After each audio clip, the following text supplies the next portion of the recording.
சென்னை மாமல்லபுரத்தில் தாவேகா நடத்திய கிறிஸ்துமஸ் விழாவில் விஜயுடன் மேடையில் அமர்ந்திருந்த ஜெய்சிங் என்ற பாதிரியார் இன்று அதிமுக பொதுச் செயலாளர் எடப்பாடி பழனிசாமியை சந்திப்பதற்காக அவரது வீட்டுக்கு வருகை தந்தார். பாஜக தேர்தல் பொறுப்பாளர் அமைச்சர் பியூஷ் கோயலை சந்திப்பதற்காக எடப்பாடி பழனிசாமி புறப்பட்டுக் கொண்டிருந்ததால் பாதிரியாரை சந்திக்க அனுமதி மறுக்கப்பட்டது.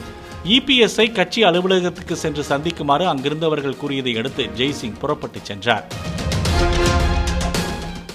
பிளே ஸ்டோர் மற்றும் ஆப் ஸ்டோரில் இருந்து பாலிமர் செயலியை QR கோடு மூலம் பதிவிறக்கம் செய்யுங்கள். செய்திகளை உடனுக்குடன் பெறுங்கள்.